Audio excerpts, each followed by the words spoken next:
do Christians think they're better than everyone else? Why does Christianity make me feel special? What is spiritual superiority complex?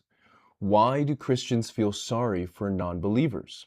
Today in this video, we're going to talk about illusory superiority. This is a psychological mechanism that bypasses critical thinking, and it happens only when all of the other brain buttons are in place. So that is authority, that is social proof, that is identity fusion, guilt relief loop, community co-regulation, and the sixth one is illusory superiority.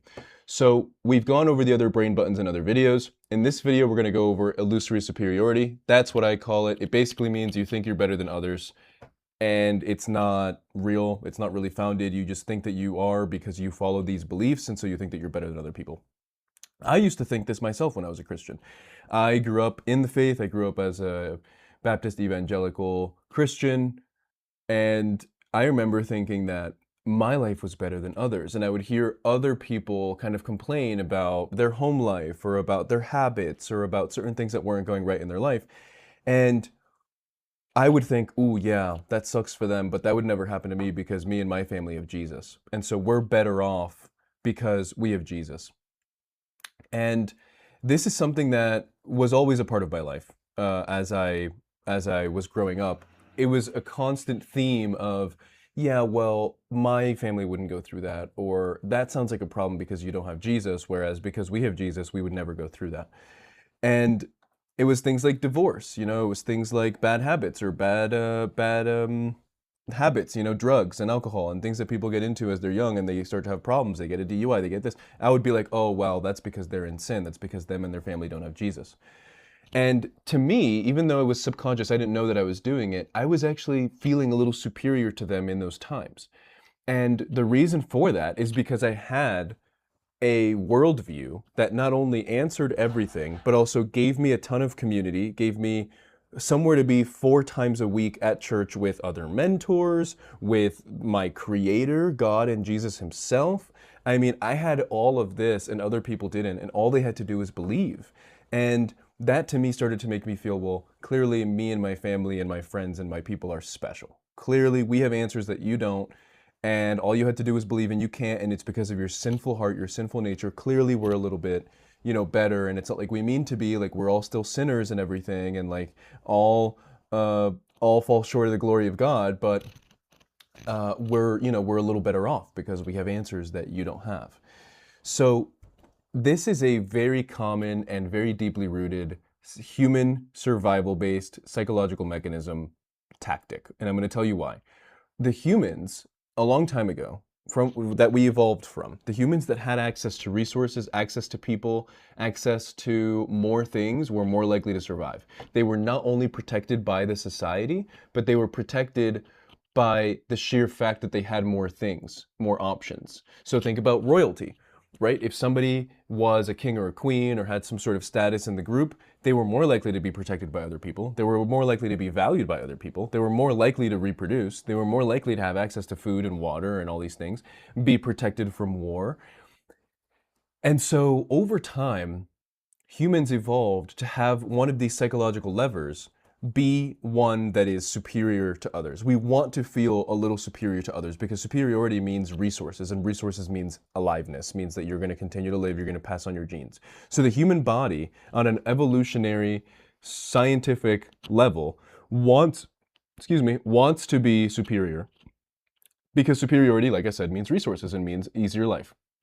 So this is studied, it's called the Lake Wobegon Effect, and basically it's that all humans are going to rate themselves a little bit above average.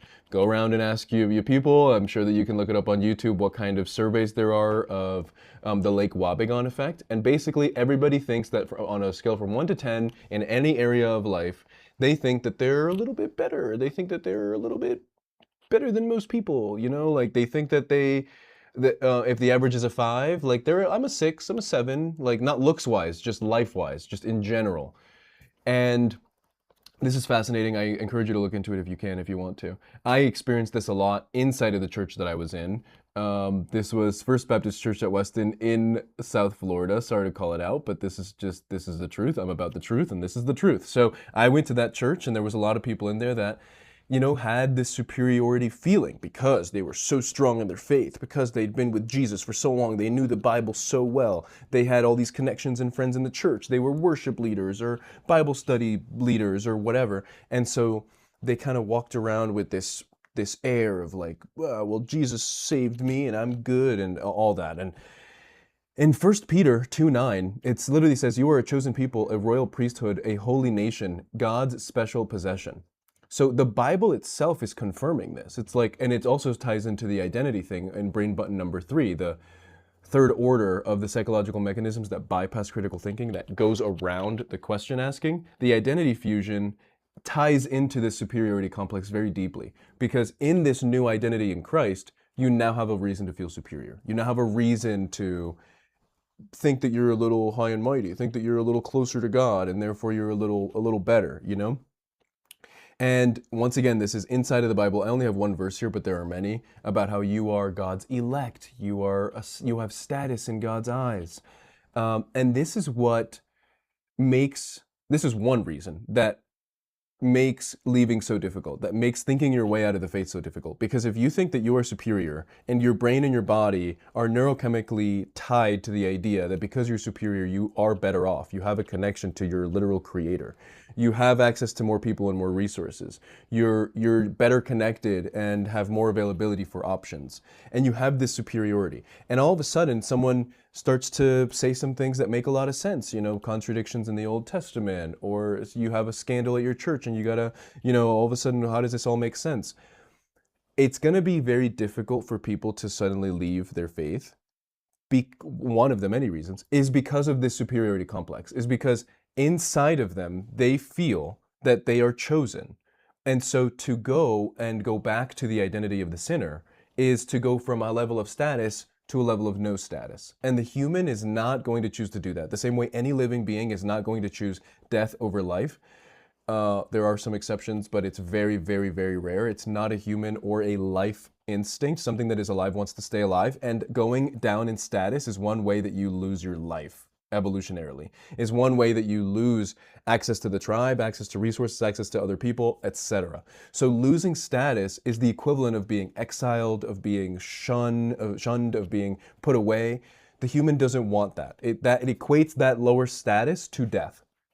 So when Christians are confronted by this, they're going to do their best to not lose that level of status. And so that's when you start to hear the apologetics.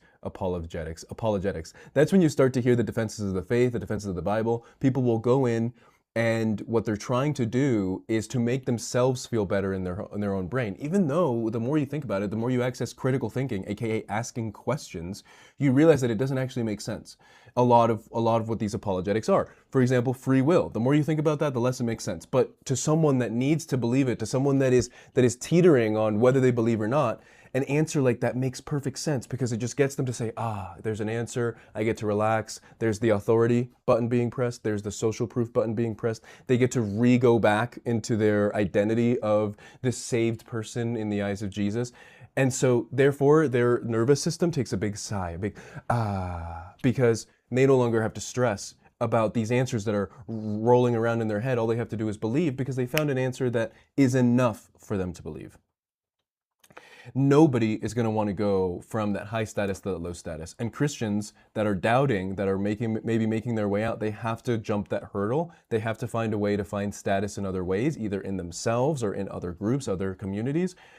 But the tendency to only have status in one way, via in the church / in the eyes of Christ, is dangerous, especially if we're not aware of it, because it essentially becomes another pillar of brainwashing inside the mind of the believer.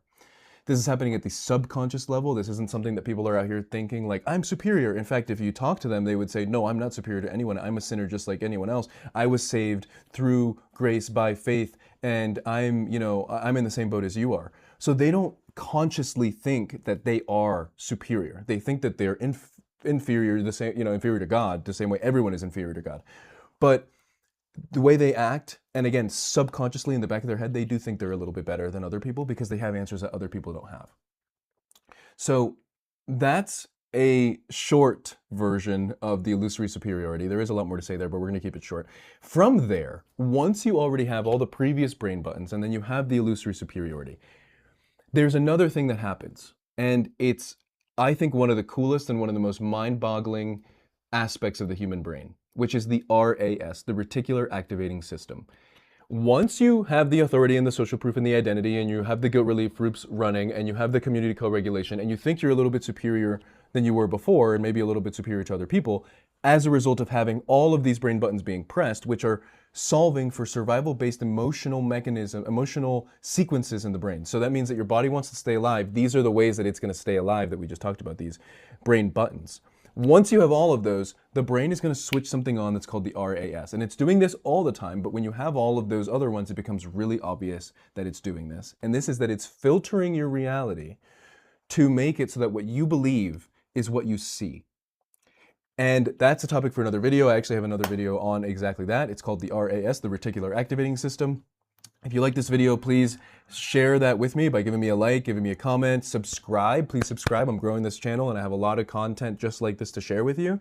And I'd love to connect with you. If you have a comment, please do. If you want to read my book, it's called Sold on God, What the Church Sold You That You Never Agreed to Buy. It goes into depth about all of this. It's a third grade reading level. It's very easy to read, but it has extremely high level psychology applied to Christianity in there. So if you're interested, check it out in the description link below.